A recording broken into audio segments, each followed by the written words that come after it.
Hello, hello, hello. Happy Friday, everyone. Mike Arnold here, co-founder, Path Trading Partners, along with Bob Iacchino. Welcome to the live stream. By the way, if you're new here, please do consider subscribing, ringing the bell, and hitting the like button. There's no point in hitting the dislike button because Bob Iacchino's not here. So it's just me. And again, happy Friday. What do we say? Oh, look, we have Wavy in the house as always. Tesla, Tesla, Tesla. Rich thinks it was a weak close. Weak close in what, Rich? Weak close in Tesla. Weak close in the what? I just need to know. Jake says strong close for Nasdaq. Actually think it was a decent close for the Nasdaq and the S&P. Dow was weak close. Tesla was a strong close, just based off the intraday price action. Hey, Jake, how are you doing? Little double trigger. Could we see a rally in the next week? Yeah, we'll cover that. But I agree with Rich Rieger overall, and still a rough week. And again, these are just bounce plays. These are not long-term positions for anything right now. But I got to trade the signals based off the probabilities. So that's one thing. Overall, the markets overall are weak. And I'm going to do still the market overview, even though there's a holiday on Monday, so it's a long weekend, but futures will still trade. So I'm still doing the market overview on Sunday afternoon. Okay. So if you want to tune into the market overview where we'll discuss the futures and other markets, still do that on Sunday. And I may even do another one on Monday. We'll just see, depending on what the futures do. But that's where we sit. Hey, Christoph, how are you? Kalani, happy Friday. Hey, Ken, welcome, welcome, welcome. Rich, you thought the NASDAQ had a weak close? Yeah, JPM said potential of 6 or 7 interest rate hikes this year. They did say that. And it'll be interesting if we can get past 3 before things take a dump. Here's the NASDAQ, by the way. That actually is a strong close. It's still, I mean, here's the overall picture in the NASDAQ, and we're just going to look at this very briefly. I mean, we dipped below this key trend line again, and buying pressure straight off the open. And that wasn't buying programs. It didn't look like, because you could, just based off the tick, there was some massive selling straight off the open, but it looked like futures kicking in instead of just stock buying programs. That was what was interesting to me. It looked like there was just blatant, we're going to just buy the futures off the bat and run with it. So that's what was interesting. But it's a weak market. I mean, we're still down below key support.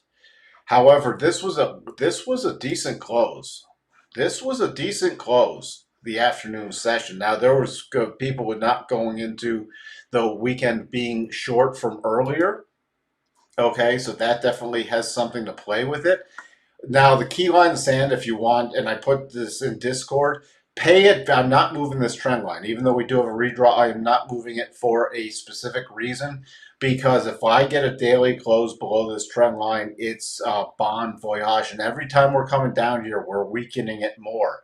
I would not be surprised to see a little continued pop into the beginning of next week and then a potential rollover. But that's the key line in the sand. We get a close below this trend line. We've already tested it twice with these dips. And why is that trend line so important? I know this is Tesla broadcast, but I just got to go through it because if this goes, it will weigh on Tesla. That's why I really say when this transition period in the market, you got to pay attention to things like the NASDAQ.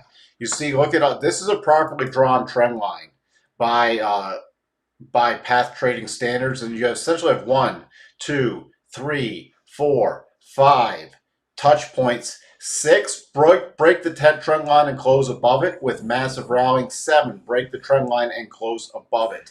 This is the line in the sand. All right.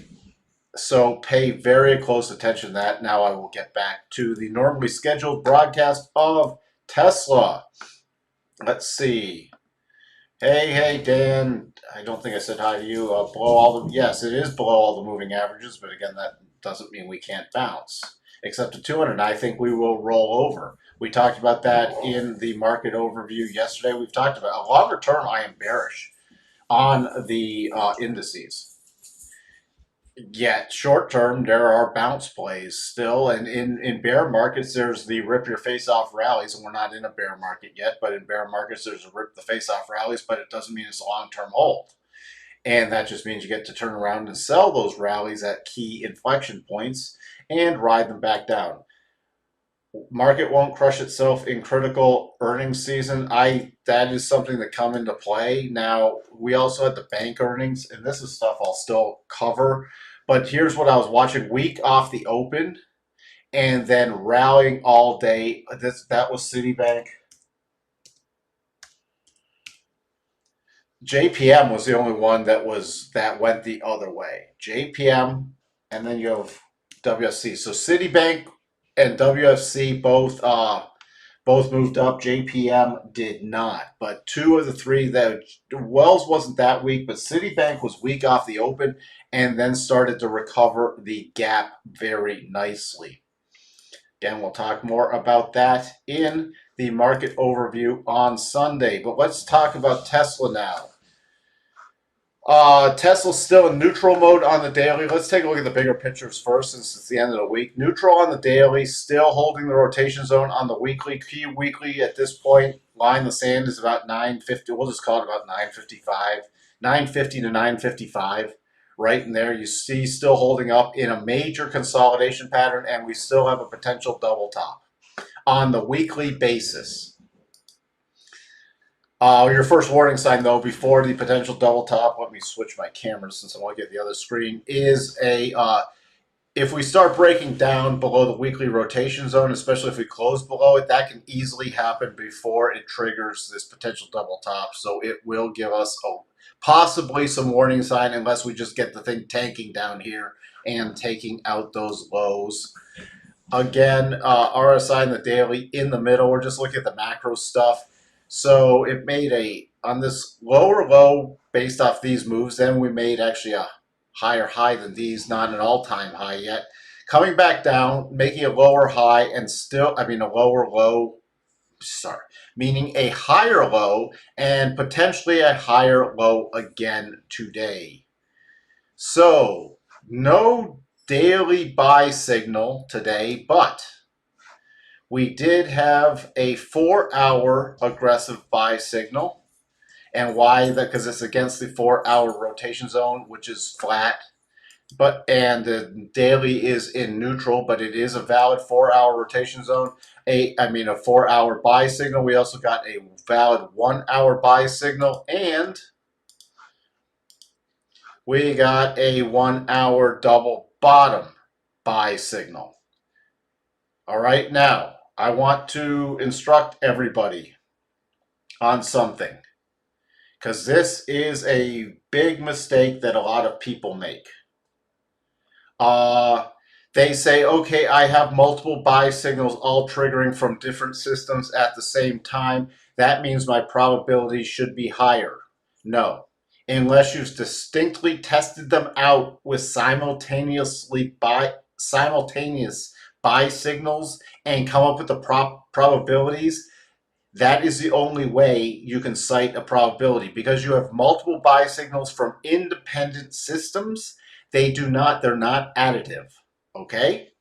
It's technically the probabilities are based off the highest probability of any of the ones that triggered. So you can't say because I have 3 different buy signals, there's a higher probability. No, the probability is simply the probability of the highest tested out buy signal probability, okay? I want to clarify that, because people think I increase, this is not what I do, but people tend to say, okay, I have multiple buys, I'm going to increase my position size or increase my risk because I have multiple buy signals. Like it's an additive, like if one, which makes no sense, because let's say we had 3 buy signals and one was a 65% probability, one was a 60% probability, and one was a 70% probability. Do you add them up? No, you'd have over 100% probabilities. The probability would be based off the 70% probability. But because you have 3 signals triggering at the same time does not mean you increase risk. Okay, if you're trading different accounts for each signal, then you literally take three separate buy signals and manage your risk accordingly to each buy signal in three separate accounts. But you just don't say, I'm going to increase risk because I have multiple buy signals, or I'm going to do something because I have multiple sell signals. That's something you have to get your head around from a mathematical standpoint. Again, unless you tested it out with those same signals triggering at the same time and did the probabilities based off that nature of the testing, not as independent systems, but as a combined system. That's the only time it does vary. So the targets, and I have the aggressive targets on here. Just based off the volatility. So I'm watching, especially with the first target coming in at this little resistance ledge, 1061 essentially, about 1069. Probably Elon would love that target. Then 1077. So that's what's key. We came down today. Let's just look at I'll get the questions in a bit. We came down, gap open, quickly filled the gap. We had a massive buying on the NASDAQ. And I talked about something with momentum bars. What I was watching for here were the momentum bars I was saying, and I got caught up and I couldn't revise my little thing. I said I'm normally watching the 5 minute. We got so much momentum straight off the bat. I actually had to drop to the 1 minute. And here was that little 1 minute. I talked about watching the momentum bar. This is true. You can apply this to Tesla. That's why I'm showing it. But here's the momentum bar move, and it was super strong momentum. I mean, you can see open was at 15,389, and within 3 bars, we were up to the high of 15,458. That's decent momentum. So what I do when I see this, again, I put on my retracements, my harmonics, the harmonic retracements, and then I watch for the no close below the 62.5, and I watch for a potential reversal in this area. And look at that. Little dip, and then you got the strong reversal. The reason I had to shift to 1 minute, which you know me, I don't like going to, but when you see this much momentum off the open, that's all you can do. So that's little something that, again, I've covered this before. I just wanted to reiterate it. 50 and 62.5, you watch for the reversal. Now, if it bases up here, I have to wait for it to break out. Like if pretend this bar wasn't here and we just based up here, I actually have to wait and trigger the momentum reversal when it takes out this high on a closing basis. Otherwise, you can aggressively, when you come in here on a rotation back up, you just keep the stop below the 62.5 on the closing basis. Just wanted to cover that since it brought up in Discord. So where are we today? We got the strong little reversal. And even with this kind of stuff, with the momentum off the open in Tesla, again, you're watching 50 to 62.5, no close below there, rotation back up, and then you can just use those key rotation entries.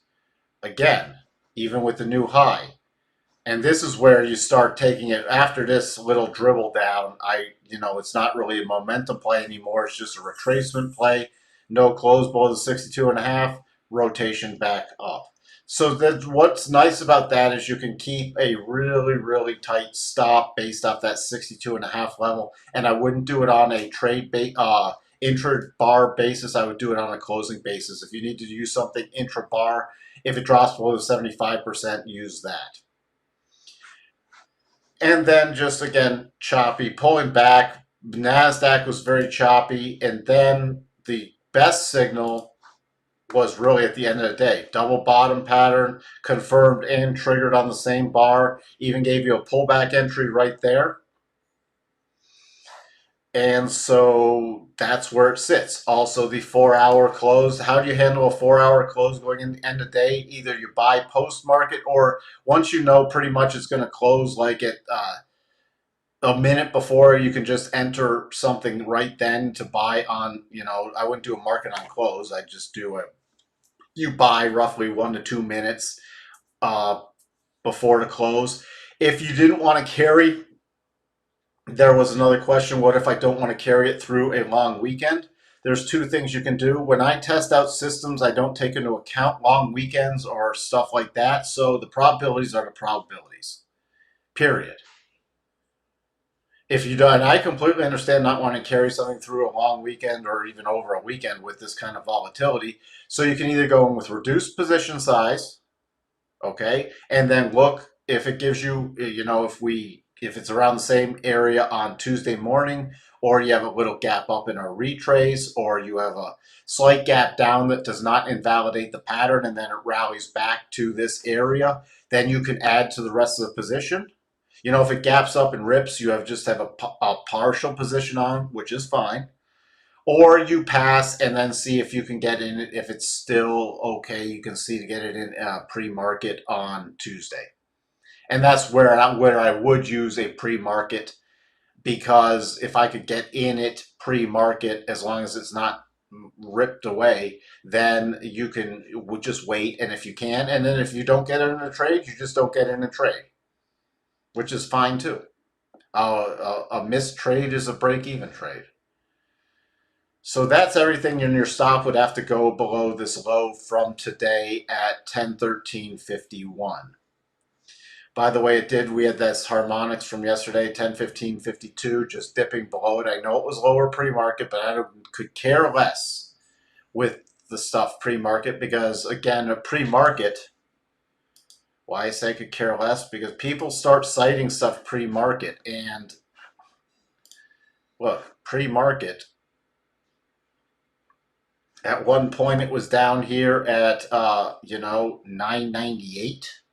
And look, by the time it opened, it was back to 1019. That's a decent swing right there, not on a percentage basis for a $1,000 stock, but it's still a decent look. This is why I don't go off of pre-market, because there's too much. It can move around too much. I mean, when it opened at 6 my time, it was up at 1028. Then it went all the way down to 997. Then it was all the way back before the open at what? 1018. I'd rather see where it ends up and then either play the gap fill or deal with stuff on the open, because it's a lot higher probability that way.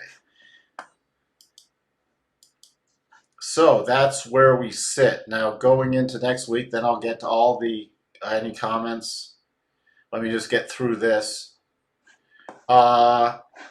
With these levels, essentially right around this 1042, 1043 area, I'm in bullish mode for Monday. All right. We start dropping below that. Now, the stop on the double wouldn't be down here till around the 1020 area, at least. If you want to be safe, even more cautious, you take it below the low. But if you just took it below this about 1020 area, then that's a decent stop. So if it were to roll over, you cut your losses right there. Again, all this educational purposes only. I am not here to give. This is not a trade recommendation service. It's to do your own research and to really learn how to trade, so we can follow these through next week. And they will be on the chart for anybody new here. These levels just won't mysteriously disappear over the weekend, or like if Tuesday opens down here at 996, I'm not pulling these levels off. It was then a losing trade. You can't, I'm not one of those channels that miraculously things disappear between days on charts and it's just not referenced again. So that's where we stand. I'd use, even if you're trading, if this does continue to rally on Tuesday, you can still use, even if you did not get in this trade, the double on today, you can still use these levels for intraday trades.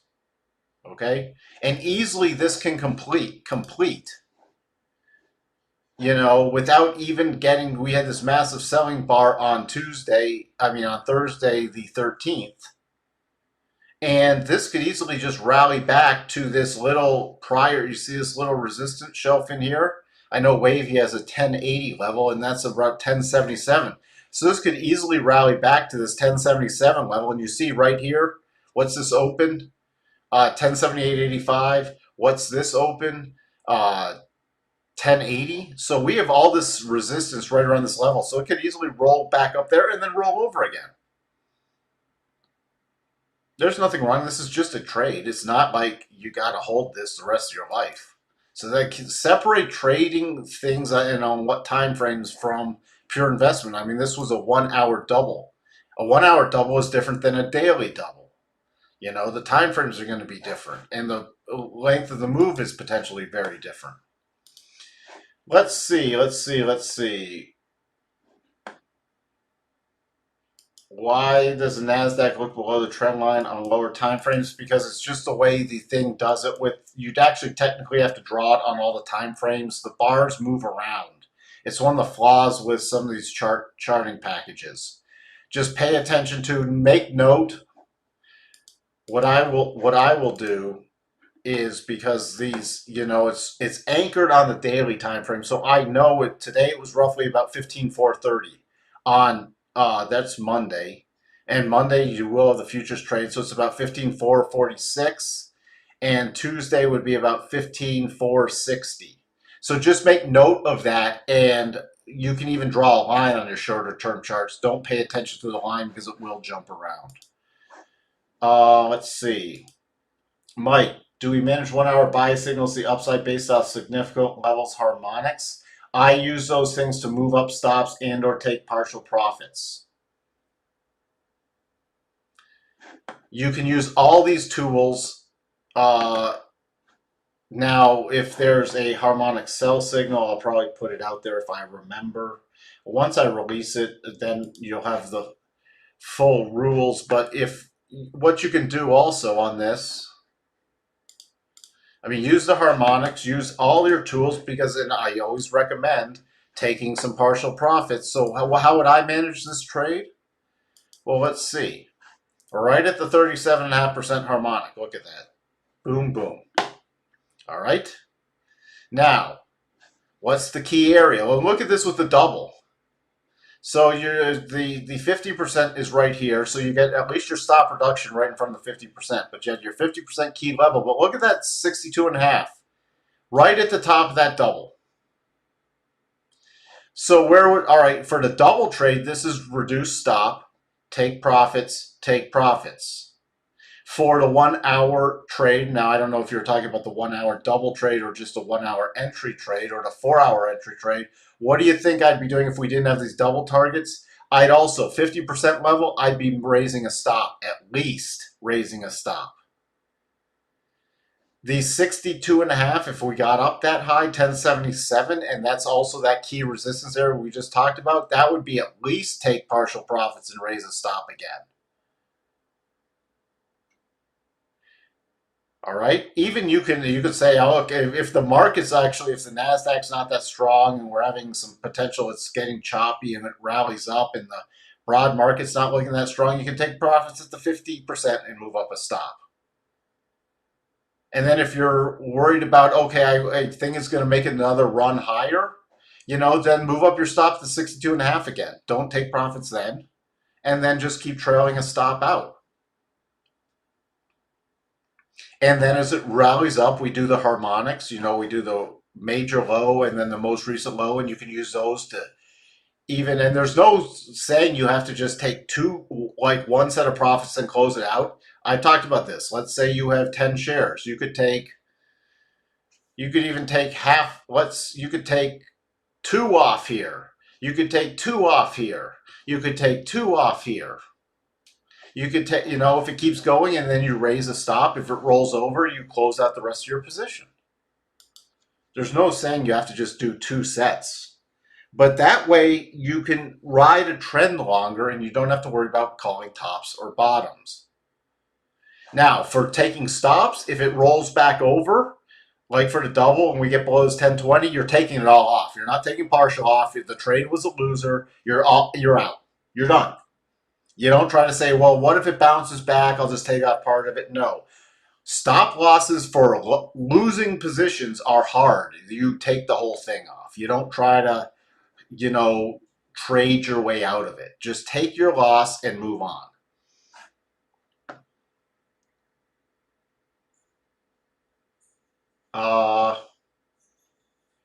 Where is the resistance now? Well, it depends on your time frame. My first area of resistance, the first little area of resistance, let me put these back up. The first, I'd actually watch in front of the 50, just at this little resistance shelf, and you have this behind it. So you can watch this about 1056 to about 1060 is the first key area I'd watch for. Would I necessarily take an action there? No, but I'd watch for in case it's got a bigger rollover. And then what's interesting above that is if you can get a close, actually, I just at that point watch for the close above about the 50% level. You have a clear path move. You don't have many stopping points here. Your stopping point in the clear path would be about 1090, and then the next stopping point wouldn't be till 1108, where we had this double top area. So that's what's interesting about this too.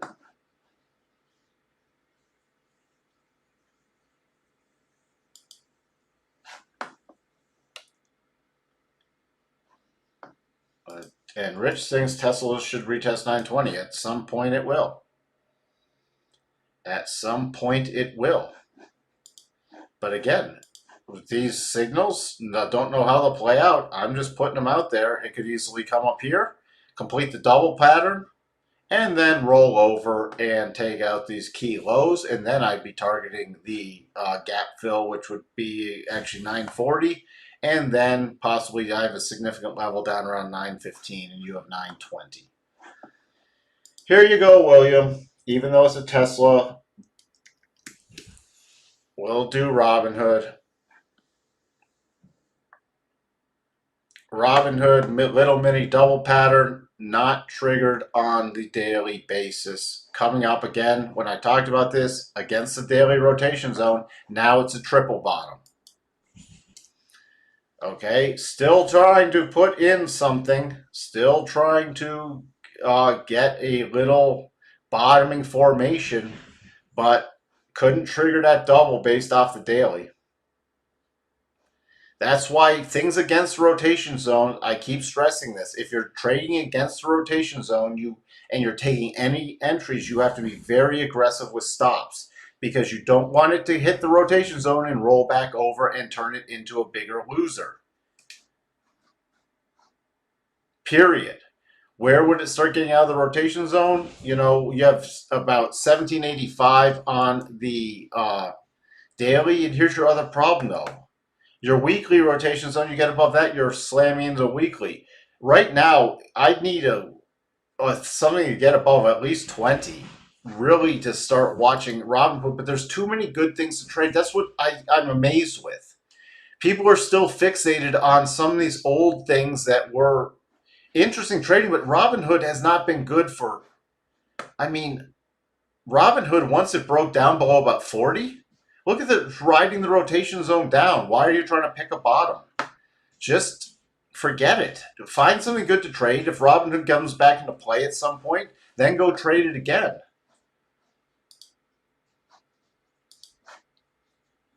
Let's see. Triple bottoms are slightly favor a continuation pattern on Robinhood. That would be lower. Now, it's only by a couple percentage points. All right, but it's not a bullish pattern. It's now sort of getting into triple bottom horizontal channel. So join me on Sunday afternoon, William, and I'll get more into it.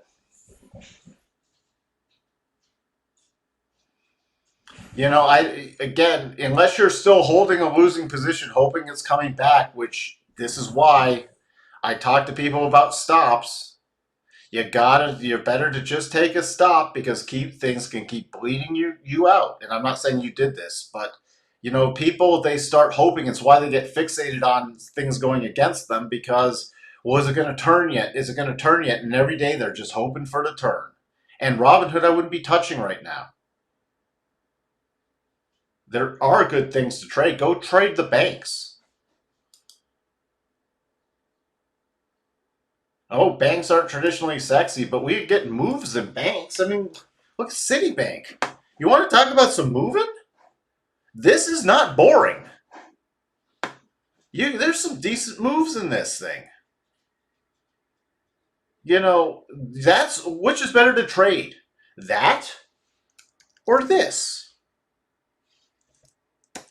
This, number one, or this? Look at this. Oh, what do you think you can still do with Wells Fargo? You can watch for great pullback entries. Why would I trade this when I can trade this or this? Or, William, this. What's this? Boring. Boring Boeing. Well, we've had this double trigger pulling back. Look at this great entry. Pulling back. We triggered it, and this is actually in the portfolio. And and Williams pointed this out multiple times. We have this double triggered, pull back, rotation zone, rotation up, hit the first target, now above the 200. I'm really focused on this 231.19 level right there, but this is bullish back above the 200 on a closing basis. Even trading this is better than, I know this is Tesla live stream, but come on, this is instructional stuff for people. Get caught up. There's some point that Tesla might not be good trading anymore. Are we going to sit here and beat our heads against our monitor every day trying to say, oh man, Tesla just stinks right now? What do? I got to trade it. No, you find something else to trade. We'll find something else to trade.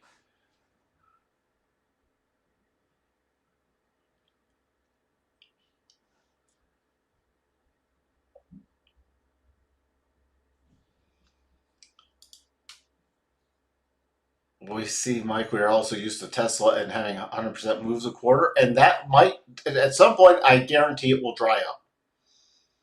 Wavy, I pretty much, at some point, I can't tell you when, but I guarantee you will not get these same kind of moves in Tesla anymore. And then we find something else. See, this is why I don't get married to a stock or a company.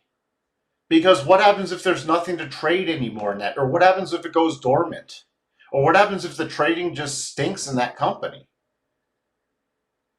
This is where the prejudgments. I just went through banks and I've heard people, I can't make any money trading banks. You can't make any money trading banks right now? You're insane. Well, great job. You made 900% on Boeing. Fantastic, William. So this is where don't get, and I get slammed when I say, yeah, oh, you're this on Tesla, you're that on Tesla. I am nothing on Tesla. I'm doing price action on Tesla because look at this friggin' price action. Look at this. That's decent trading, period. I don't care if it's Tesla or if it's Timbuktu stock. It doesn't matter. Yeah, if Tesla dries up, we move elsewhere. Got to go where I would say got to go where the volatility is at. If you want to be trading intraday or even swing trading. All right. Let's see. Ken's look. We'll just add a couple other things. It's a Friday afternoon. Unless if you guys want to drop off, drop off. I'm just having fun here. It's a Friday afternoon. I'll just go on for a few more minutes. Bank of America. Look, Bank of America coming out, breaking out from this horizontal shelf, filling this gap. And then coming above here, it just didn't hold there. But you get a decent rotation back up. Actually, it's got a buy pattern on a close Tuesday above today's high. Could be a nice little re-entry. A nice little buy pattern above here. You got a gap fill. It's again a bank. I mean, you look at the what's your trend on here? What's your trend so far? It's still making. Look at this. It's still making higher highs and higher lows. Oops. If I could draw a trend line correctly. Let's take a look at that weekly on Bank of America. Come back, did not get a close below the weekly rotation zone, just a gap down, so overextended. Overextended, coming back, multi-week pullback, little gap below the weekly rotation zone, but no close below it, And then look at this rotation back up. Now hitting your overbought, so you get a pullback again. Oh, and look, I have an alert already on there. So there's some great things. Now, with banks, what do you think I'm trading? Would you think it would be Bank of America, Citibank, which is, back above the 200, back above the weekly rotation zone, maybe a little overdone still, so wouldn't mind a slight pullback. Wells Fargo, look at this. Wells Fargo on the weekly, above even this shelf. I gotta actually raise this up. Uh, Wells Fargo, or am I going to trade in the banks? What do you think out of those ones I just listed, or what am I going to trade? Am I going to trade this or the other ones? Now this, if JPM turns around and moves back up, fine. I don't think this qualifies as a Head and Shoulders, by the way. But out of the ones I just listed, this would be low on my list because the other ones look a lot better just in relative strength.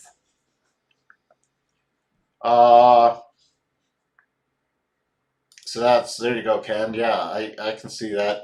Will Tesla produce its Cybertruck in 2022 or not? No, I don't think so. I don't think it'll. If it goes into production at all, it would be at the very end of the year, and it would be on a very limited basis. Yeah, and it would probably be something to try to juice the stock at that point. The stock doesn't matter. The price action does. Yes, don't get married to a stock. Stocks change. I remember the .com times. There were great trading. I mean, one of the top stocks to trade was Cisco. Cisco now is like, Cisco used to trade it somewhat like Tesla did. Cisco now, it's some decent longer term trading, but intraday, this recent move was decent. But overall, you start getting this, it's not great. This was a decent tear move based off their last earnings, but now it's probably going to wind up going back to more of a dormant mode. But when that was in the .com boom, that traded like Tesla does today. You could have these rip your face off days. Take a look at the double bottom weekly on.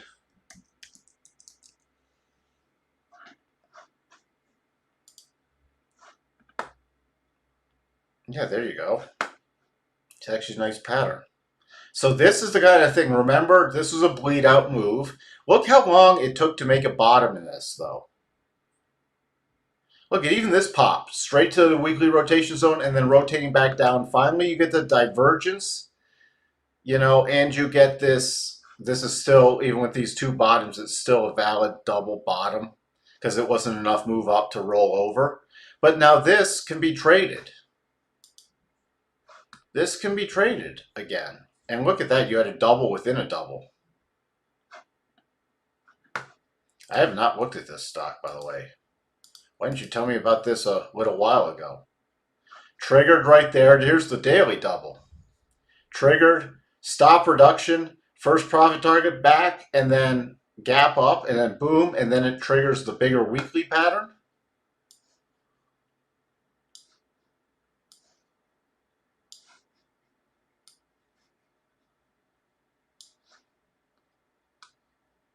Now that's the kind of thing, remember when we looked at Robinhood just bleeding out?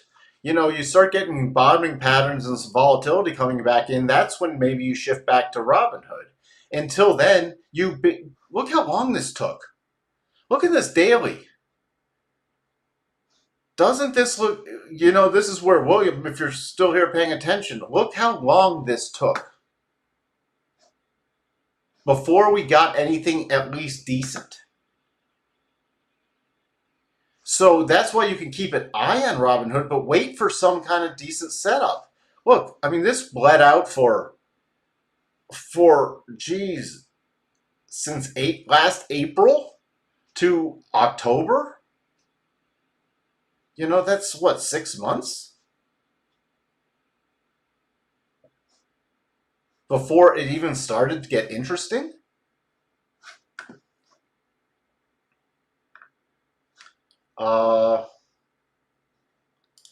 Bitcoin also had a hard time catching a rally. It's still sell the rallies in Bitcoin still. I actually think this is the year Tether unravels.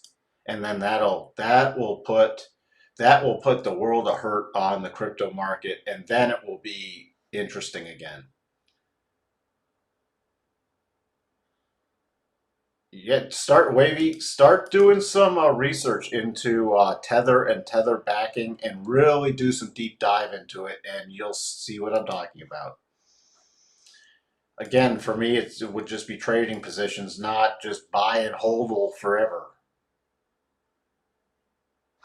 Yeah, I don't like shop as much. Shop could be interesting, by the way. There is a potential double bottom in Shopify right there. And see, the second target just returns you to this major breakdown zone. And the third target takes you to the weekly rotation zone. So this is something I'm saying. Is this a trade? Yes. Is this a long-term trade? No. Can this be traded to the upside also if you get a close on a weekly above there, and you get a close above? It's a long way off, but if it trade, I just trade the double at that point. And the nice thing only about this double is the first target is really, you're still against the daily rotation zone. Your first target is right, that'll drop a bit, but it can come up here, so you could even get the spike up or at least reduce your stop. And then if it rolls over again, you have a reduced stop.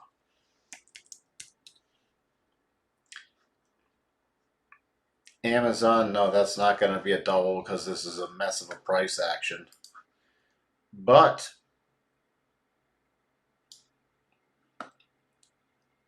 Amazon is, I mean, it's decent for intraday. It's just,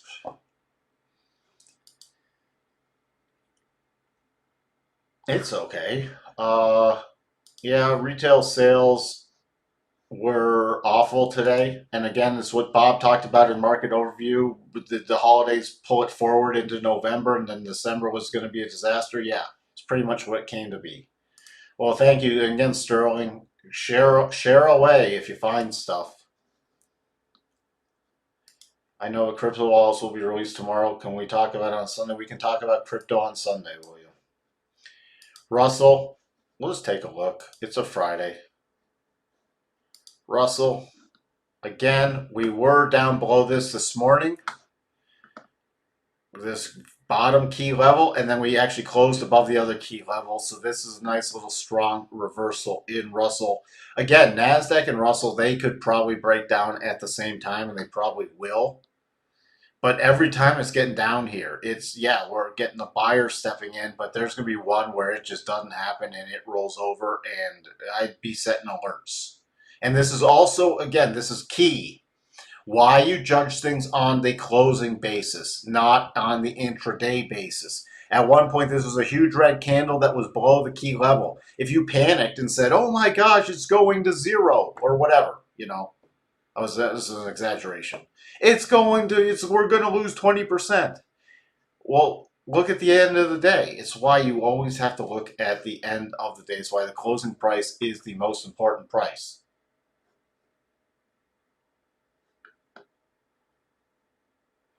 Does Shop have similar volatility to Tesla? Shop has some decent volatility.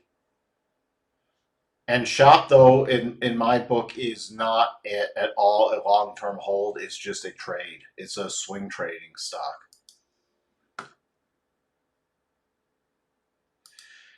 Well, Dave, I was going to give you a demerit since you got here late, but I'll let it slide this time. We're just going over a bunch of stuff. I was just we were just having conversations about other things. If you want the Tesla recap, I'm not going to go back through it, but there were a couple buy signals, so you might want to watch the replay. No Fed speech next week. You deserve a demerit. Let's see. I'm not going to give you a demerit, Dave. No Fed speech next week. Let's see. I did not look at my calendar for next week.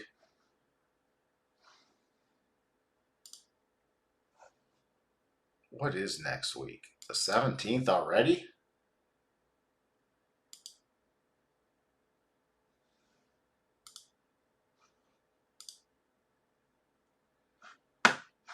Bank holiday Monday, which we already talked about. There will still be futures trading, though. So keep that in mind. The stocks will not be trading on Monday. Tuesday, I'm just looking to see what's there's not. I don't see any Fed speakers on. Nothing next week. Your people watched Empire State Manufacturing Index for a that will be watched. Philly will somewhat be watched. Building permits and housing starts just from the housing perspective, but but they're somewhat a little more minor. And again, you have unemployment. It'll be interesting though to see crude and natural gas. So there's nothing earth-shattering like this week with the movement next week, but there will be some minor things.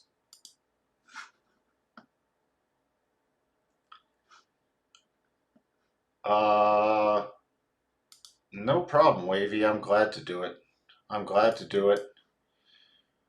Let's see.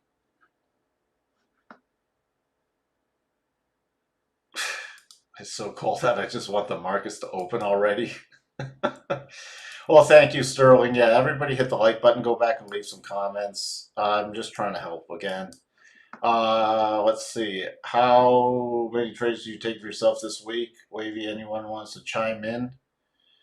Again, don't go off me because I'm all over the place with a bunch of stuff I do. So don't go off me. But yeah, you have option expiration next week. Thanks for the reminder. That's going to be, that's next Friday. That's the monthly option expiration. We always have the weeklies. So that's going to come to play as we get towards next Friday. But early in the week, that's going to be nothing. Thank you for reminding me, Sterling. Wavy took 27 trades, stopped out on 7. That's not a bad ratio. It just matters your reward to risk ratio based off that percentage. Uh, Markets are good. That's what happens at these distribution tops. They get trickier and trickier, and that's why also I'm saying that it's you got to manage stuff day. If you have the luxury of watching it intraday, it's much easier to trade in these conditions, at least to move stops, because we can get these whipsaw moves and major volatility at these transition points. Free money seems gone. Remember, we've been in a massive bull market that's been juiced for a long time, and it's starting to shift. So, I don't necessarily agree, Wavy. I don't tweak my stuff. It's now the probabilities slightly shift, but I don't tweak. I find stuff that works in a lot of environments across a lot of stuff and stick with that. Otherwise, I'm always chasing something. If I find something better that makes an improvement across a bunch of markets, then I will make a change. But tweaking is a dangerous game to get into, especially if you make a short-term tweak and it was just based off some short-term what was going on in a very short term with some price action, and then longer term it reverts to what you had, and then you're constantly trying to go back and do other stuff. So be careful with that. Let's see. And that's what I talked about. I've talked about this. Even with Tesla. Yeah, you in these markets need to take profits very quickly compared to the bull markets we've seen, and that's what I've said. Especially when you're either flat on in neutral on the daily, or in bearish mode on the daily, or in these other time frames, I raise my stops quicker and take partial profits quicker. Okay, but that's not changing my entry signals or anything else. That's just changing some of the way the trade manages. But it's still, I got to make sure my reward to risk is there. I got to make sure my probabilities are there. I got to make sure everything else is there, and all that is moving up stops slightly faster. But for doubles, it doesn't change. The stop levels are the same. Period. Whether we're in a bull or a bear market.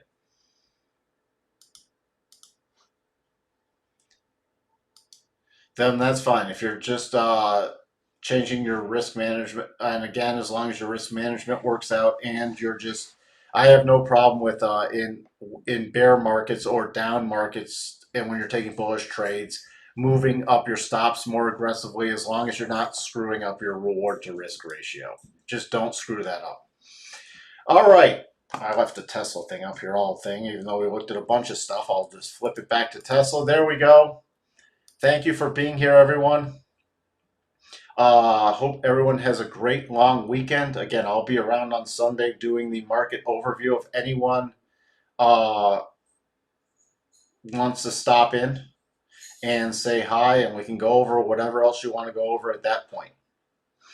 Until then, everybody have a fantastic day. You know, there's always a day to at least turn off your computer for a day to not look at the markets.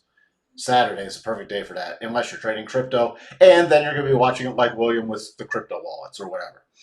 I will talk to you later. Bye for now.